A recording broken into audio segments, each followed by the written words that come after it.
This episode of Vinland Saga was absolutely phenomenal. We got a tie-in from season 1 into this season, which is one of the main motivating factors. When they write stuff in this series, you better pay attention because all of this stuff is important. So we're gonna break down exactly what the last scene in this episode meant. But before then, let's go ahead and let's jump into the actual meat of the episode because I think there's a lot of stuff we gotta talk about and break down and discuss there. So with that out of the way, make sure to drop a like on the video, subscribe and ring the bell to never miss a Vinland Saga video. Yeah, let's get into this.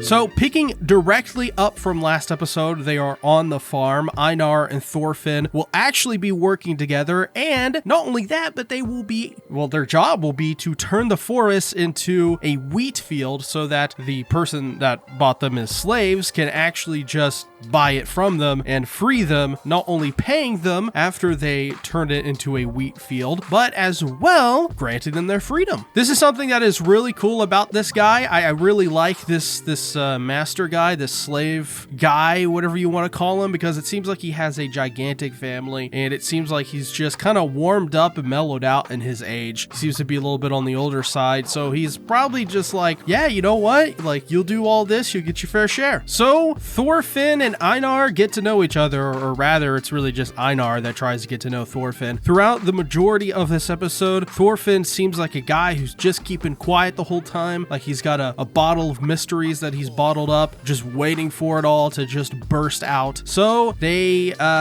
figure out that they have the whole forest they got to clear, so they get to working on it. Interestingly enough, Thorfinn was told to actually observe Einar to make sure that, you know, he's probably not some person who's out of line or something like that or causing issues. And as well, when they get hungry, retainers bring food. Well, it turns out the retainers ate all of the food and actually treats them rather poorly. This is pretty much par for the course. You get any sort of power over someone below you. Humans will do this all the time. They'll basically treat the people below them like they're powerless because they have some sort of power, when in reality, the retainers themselves are pretty much as well slaves, and they don't have much power. They just have one power over basically the slaves itself. So yeah, that's pretty par for the course. Einar is forced to actually thank them and almost loses himself in rage and anger because he's just so mad at them about what they're doing, until Thorfinn jumps in. Shows that Thorfinn kind of just knows the lay of the land at this point. He's been around long enough to know what happens when you do this kind of stuff and you act against them. So he's like, Einar, let's just not do this. So as Einar continues to complain about them, Thorfinn just gets to work. They begin to build a raft with a tree, and the way that Thorfinn talks about it, it seems like they're not really supposed to mess with these trees because these trees are the masters and they're supposed to give them back, and you can't even like cut them up because he wants them a specific length. So while they're pulling this tree, the tree gets stuck, they pull it out, it shows the retainers, they're just sleeping during all of this. And it makes me wonder why they're making a raft with this tree if they can't exactly cut it at all. My thought is that they're going to flow down river, not escape, but just so that they could get better, I don't know, like just better access to probably the town so they can make their wheat farm grow bigger and better without the support, waiting on the support of the master, so to speak. That's just my thought. So Einar actually, he's made up his mind. He's gonna go report this, and as he goes to report the injustices against him, he stops. Why? Not because of any other reason other than, hey, that's a nice, pretty lady you got there.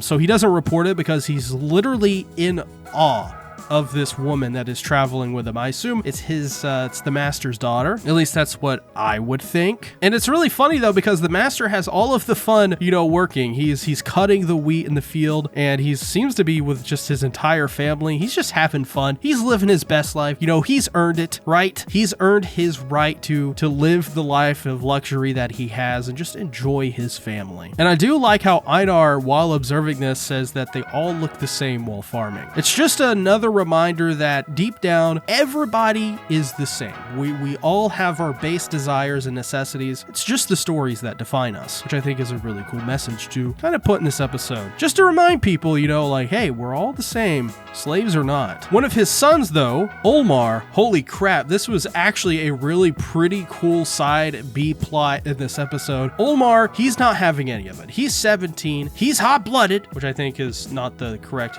verbiage you want to use in this. Well, he is hot-blooded later on, but you get the point. He's 17 years old. He wants to join Canute, which is the first time we've had Canute mentioned in this season. Seems he's still in charge of the Viking army. And he even is talking to like his girlfriend or whatever, fiance. I don't even know how you would put it. She's apparently the daughter of a slave and actually probably is a slave. And he's like, I want to go to war and fight for Canute. I'm going to make my name flailing around a sword and being a warrior. But the girl is like, maybe you should just take over the farm because I'm worried. And let's have sex again, like right now. Also, aren't my eyes just so pretty and sparkling and my boobs so great and just, man, I'm so naked right now and ready to do the sex. Let's do the sex, Olmar. And so they don't do the sex because Olmar's like, I gotta live it my way. I'm 17, and while this is happening, the parents of this slave girl are right outside. The father is listening in and he's like, oh, round 2. Yeah, that's right. Get him. And then the mother comes by and you're like, oh God, what's about to happen? And they both are just like so invested in their daughter having sex with this man. And it's just,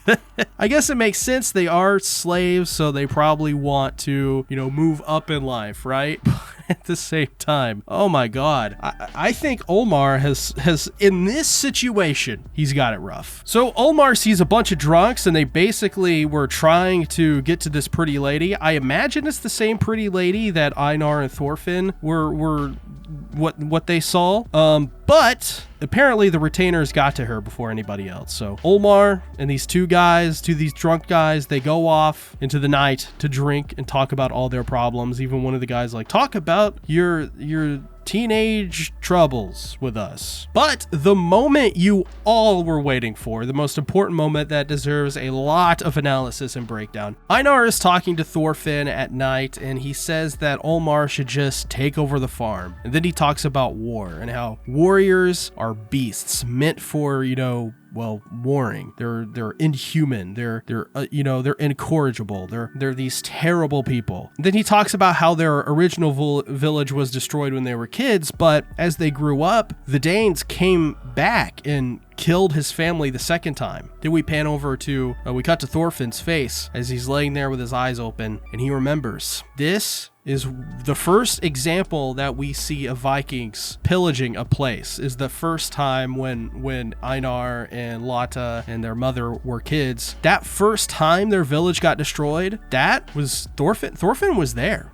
He saw all of that. So I imagine there is a lot of, oh shit, in Thorfinn's head, but he's probably like, I'll just not bring it up because Thorfinn seems like that kind of guy now. Thorfinn's personality has changed quite a bit. He seems much more mellowed. Seems like he's either biding his time, waiting for things to pass because he knows he's in a situation, or maybe he's just very content. He's just not thinking about it. Could be anything. Either way, this is going to be a big point of contention between these two. I think these two's relationship are going to progress together in a sense where Einar is going to figure out that Thorfinn's a warrior of the Vikings of some kind and that he worked with the Danes. I mean, Askeladd was a Dane. So it's going to be a pretty interesting set of events that's going to be happening here throughout this season, just in terms of their relationship. And I can already tell this is going to be a much slower season, which I'm all for. I love that kind of stuff. So with that out of the way, put in the comments below, what did you think about Vinland Saga Season 2, Episode 1? On the left is my previous Vinland Saga episode breakdown, and on the right is a playlist of all of my Vinland Saga videos going back to Season 1. Thanks everybody for watching. I'll see you in the next one. Bye-bye.